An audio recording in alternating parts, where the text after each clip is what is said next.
soul spell. No one cares if you can serve as long as you can pay well. Cash is not. Welcome to Backstage at the Enharmonic. I'm your host, Sean J. Kennedy. Today's guest is actor and singer Capathia Jenkins. Capathia's television credits include 30 Rock, The Practice, Law & Order, The Sopranos, and many more. She's also performed on Broadway in the show The Civil War and Disney's hit musical Newsies. And when not on TV or Broadway, she's touring the world, performing with some of the world's best orchestras. In 2015, I had the privilege of performing with Capathia in Philadelphia, Atlanta, and Jacksonville in a show called Classic Soul, where the music of Motown was featured with a symphony orchestra. Capathia is a powerful musician and a wonderful person.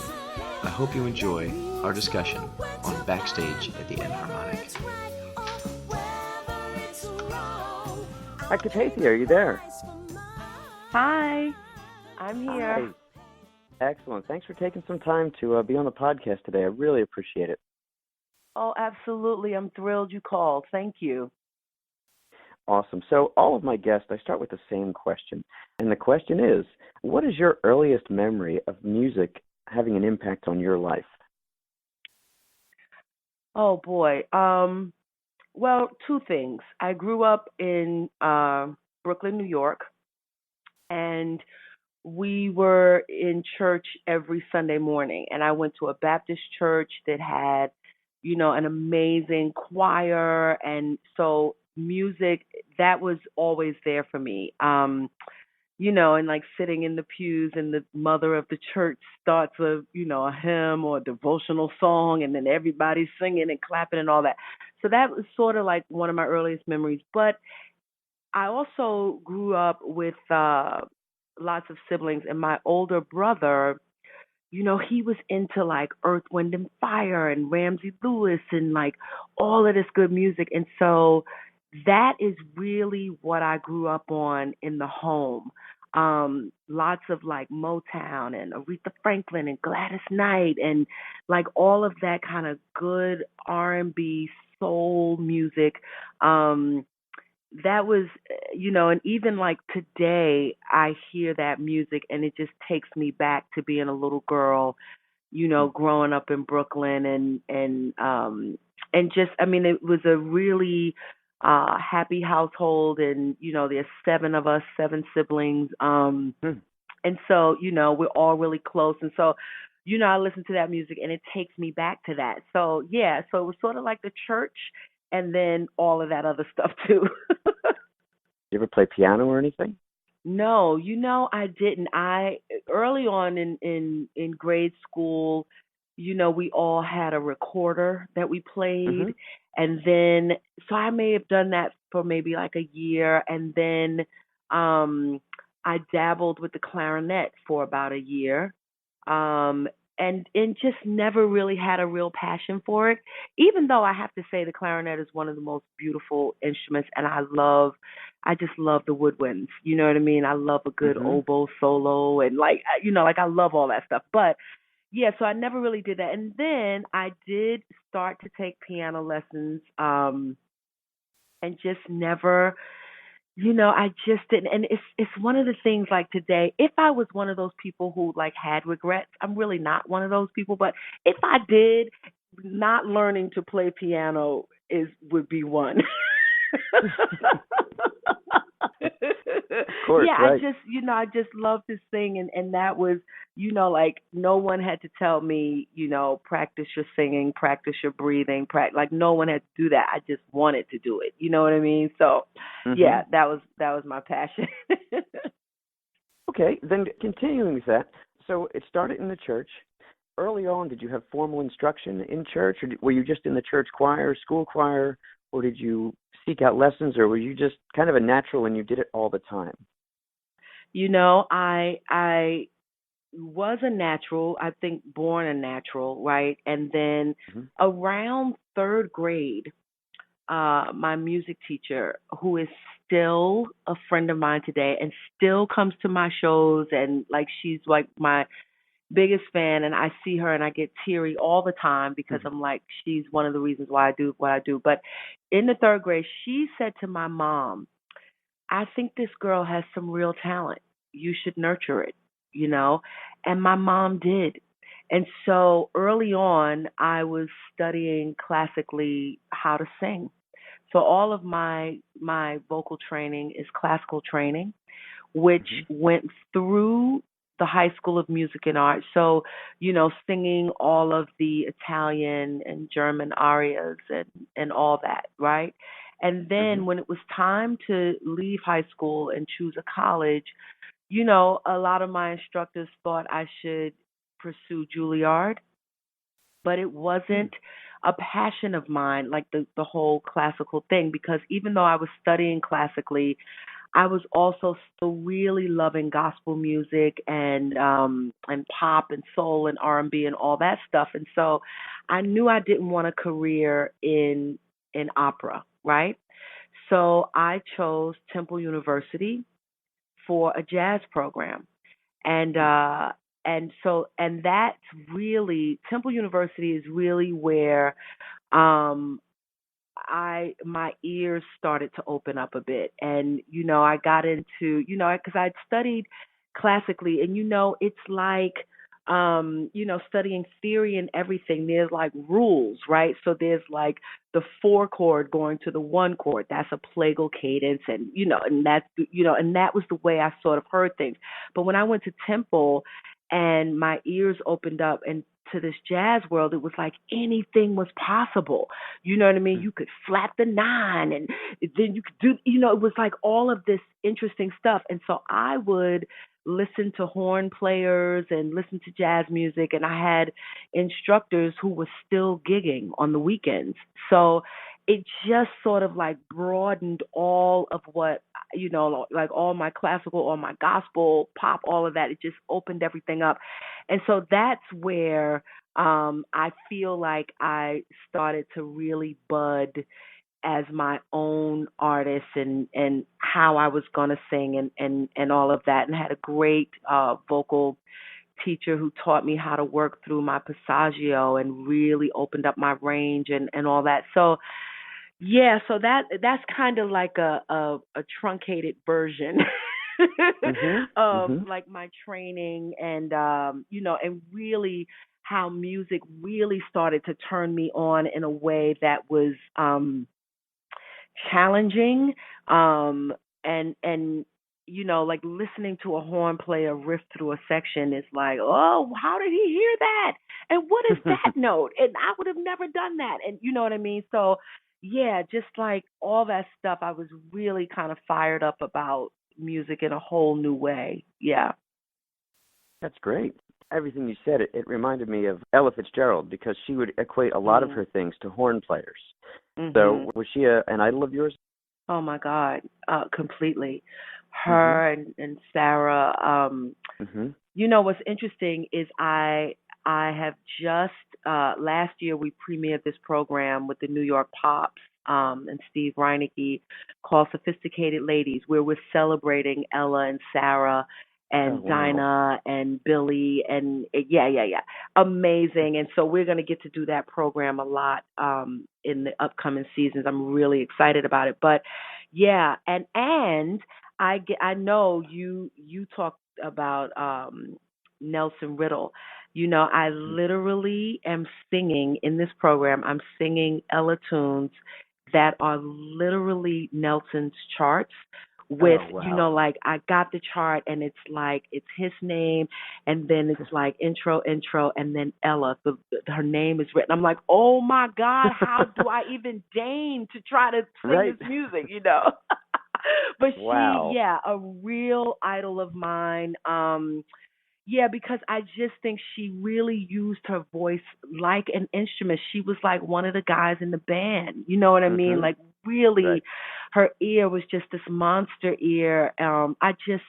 Absolutely an idol of mine. Absolutely. Yeah. Let's go back to third grade. I think that's when you said your teacher had recommended, cultivating your voice. Mm-hmm.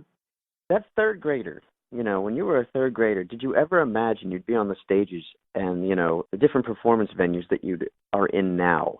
And Oh my God. was that a distant hope, or did you think that was a reality as a young person?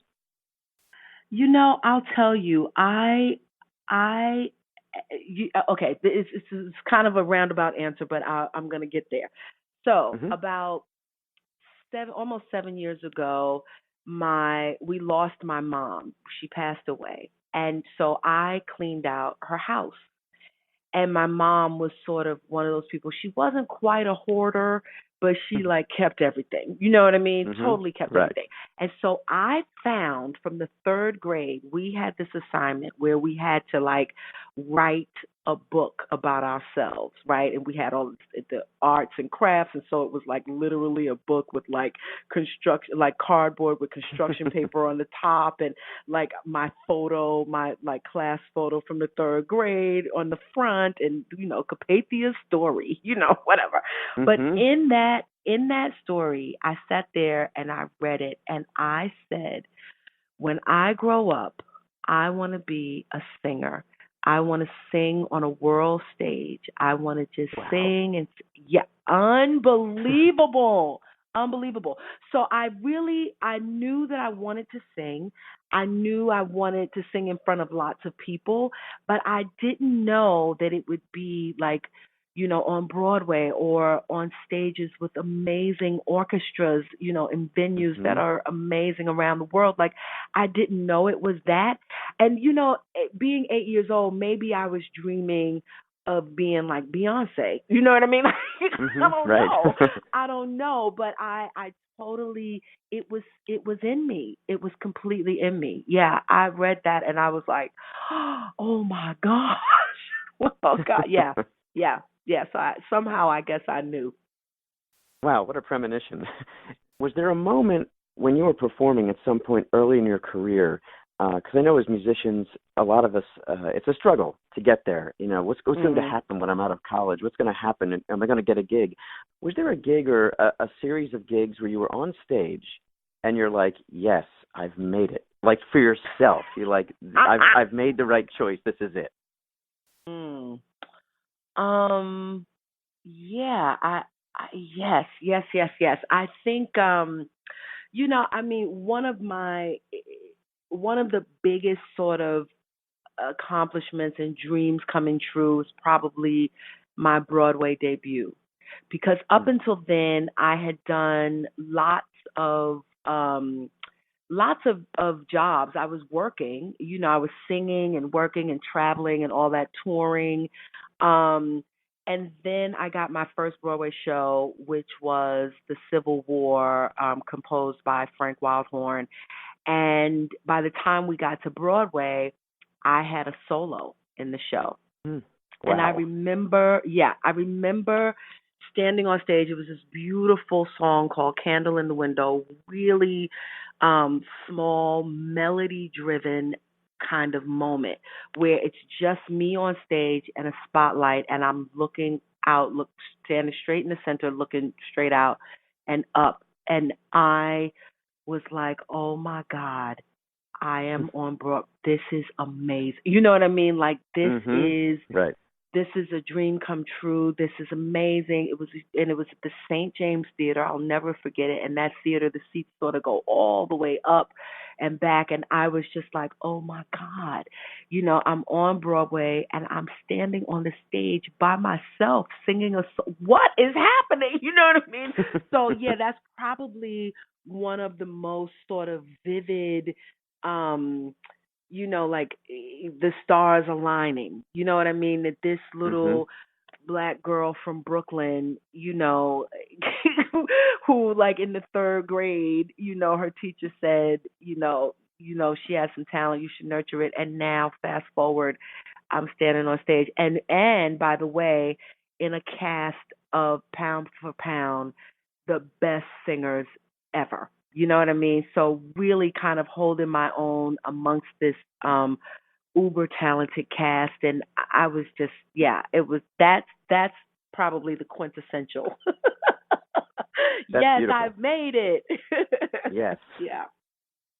Oh, that's great. That's awesome. So talking about all these different performance opportunities you've had, do you have a favorite? Like you perform with orchestras, you're on Broadway, television, all of these different settings. Do you have one? If you had to choose, maybe that's a better way to answer it. Like if I said, hey, you can do a gig tomorrow, what might you choose? Oh boy. Oh boy. Oh gosh, that's hard, Sean. hmm Because I love it all for different reasons. But Right. I will say that it's something about the live experience that is like nothing else, right? So hmm whether it's Broadway or on stage with an orchestra or whatever, it's like the downbeat happens and here we go. You know what I mean? There is no hmm like cut, let's try it again, or like the risk of that, the excitement of that is really like nothing else. So if I had to choose something, it would be I got to do something live. You know what I mean? Like it can't be Perfect. recorded or filmed or whatever. It's got to be live, and it's got to have the risk of count it off. Here we go. See you at the end. Good luck. You know what I mean? Yes. Right. It's gotta have that. Yeah. That is so like I don't know. It's just so exciting, and I feel like if you don't do that, you don't know what I'm talking about. You know what I mean? Like you Right. gotta Right. like it's yeah. We're like a breed that's like it's a really sort of scary thing to do. But hmm I love it. Yeah. Mhm.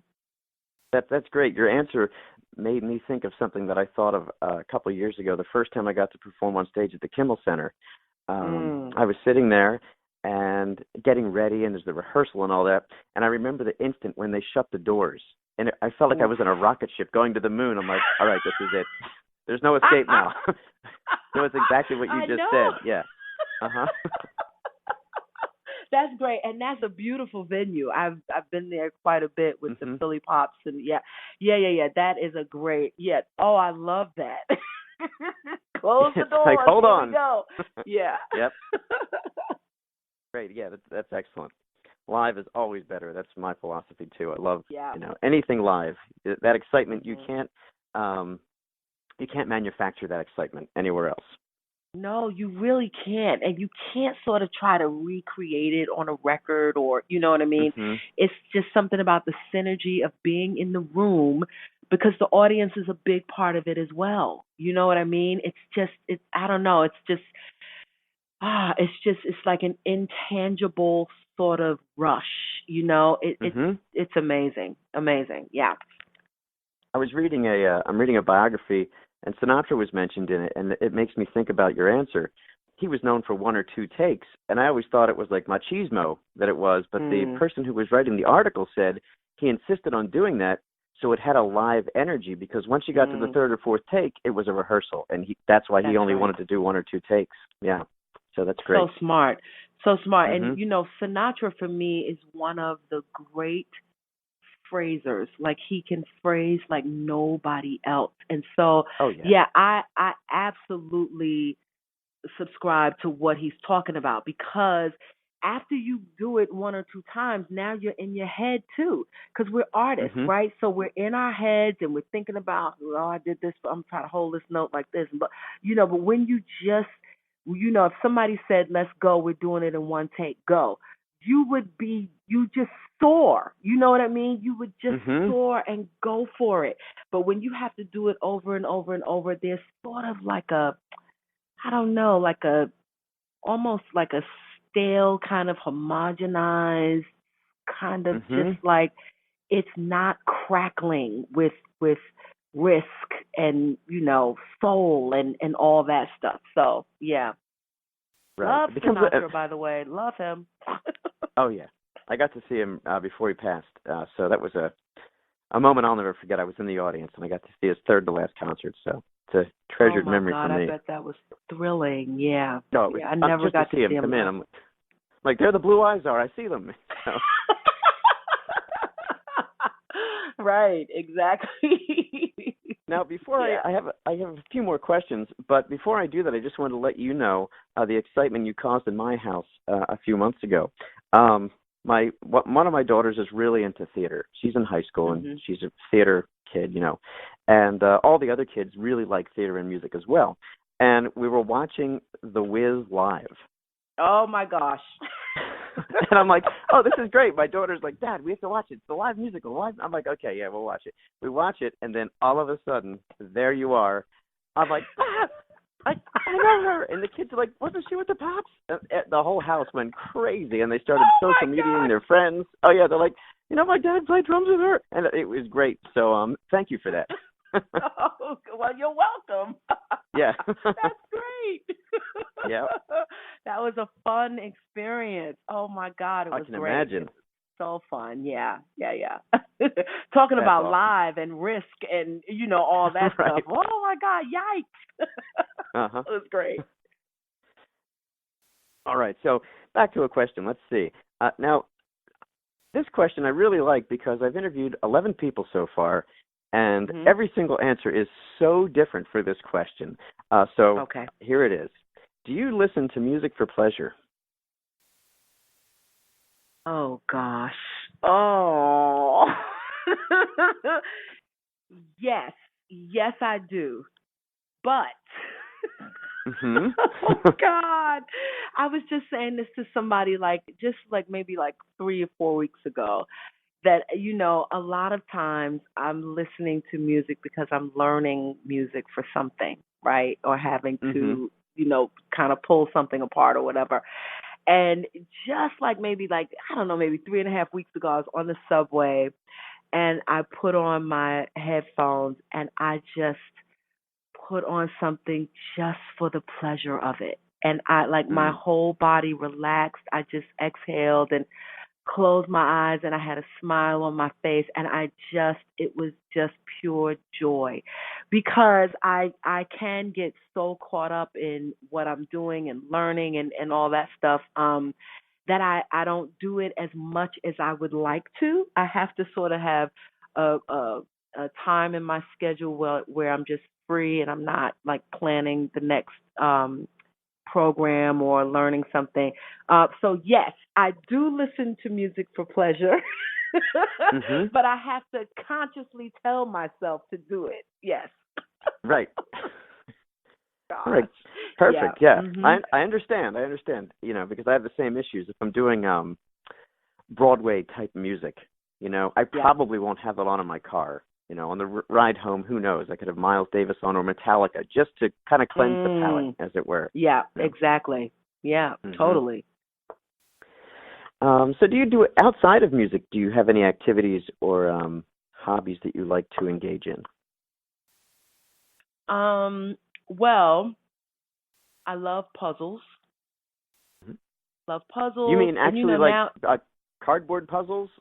Well, here's the thing. I was just going to say, okay. No, I was just going to say, now today there's an app for everything. So I have puzzle apps. Because I'm often in airports and stuff like that. So I love that. I love Sudoku. I love to read. But I will say the thing that's sort of feeding my soul other than music and my passion for that is, I'm doing a lot of work with Covenant House, which is a shelter for homeless youth. And so I do a lot of work with Covenant House, and I'm on their board for Covenant House International. I'm on the board.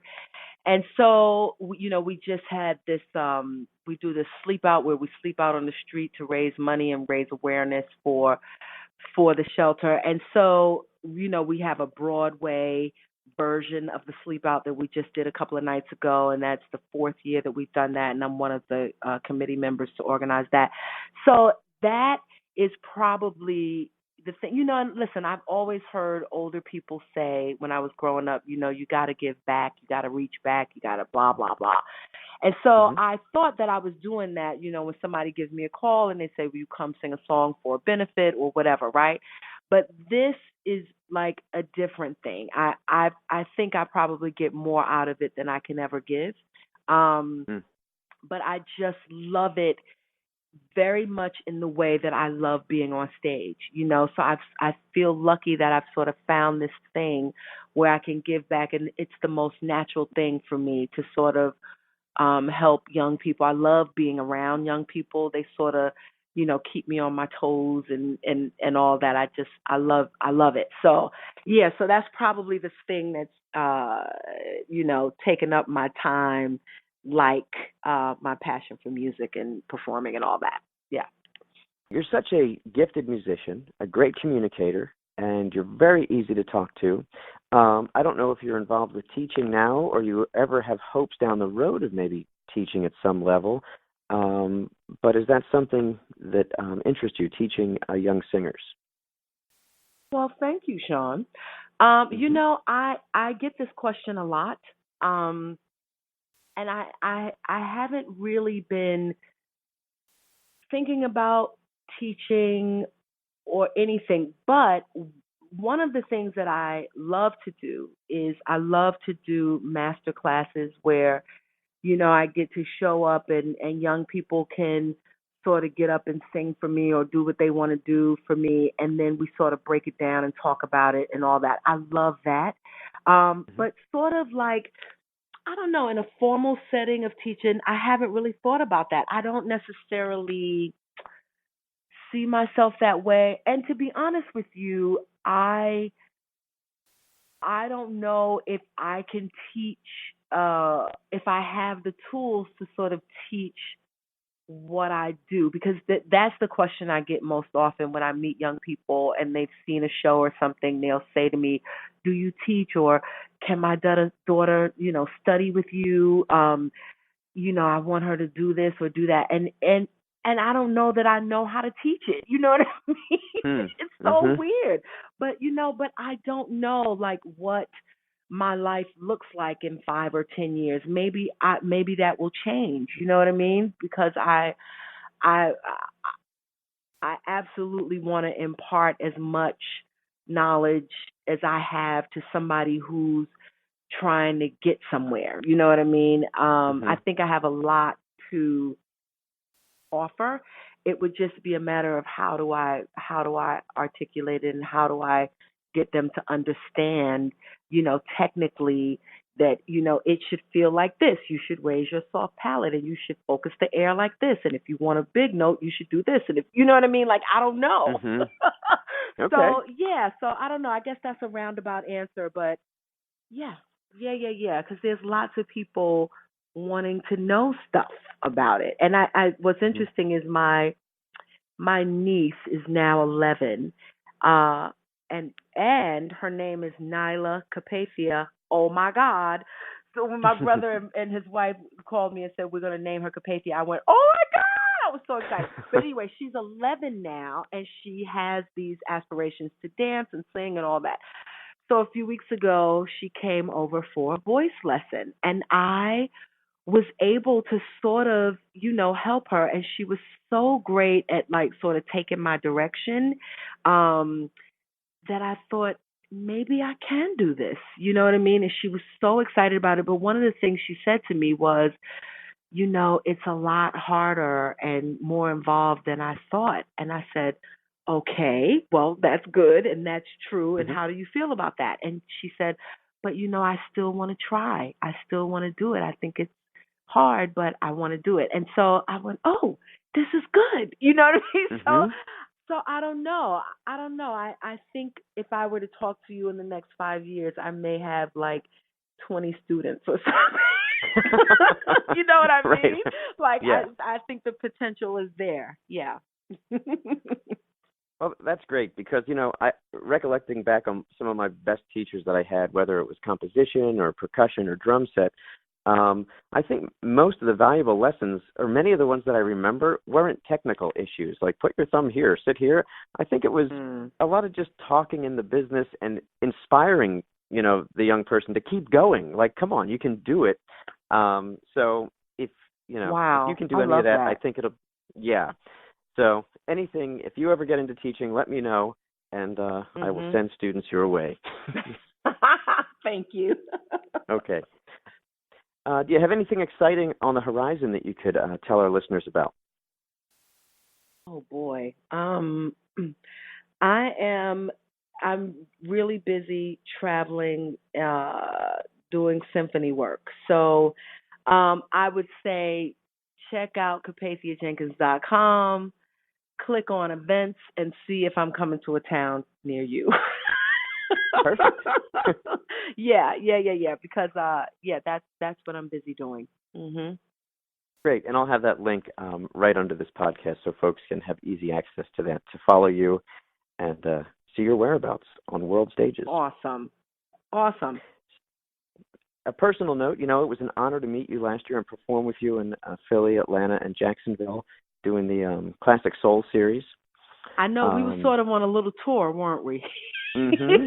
It was fun. Yeah, it was great. That's a good show. I loved it. Yeah. Mhm. It was beautiful. So it was an honor to play with you and, add you to my list of friends because you're a wonderful, wonderful musician and a beautiful person.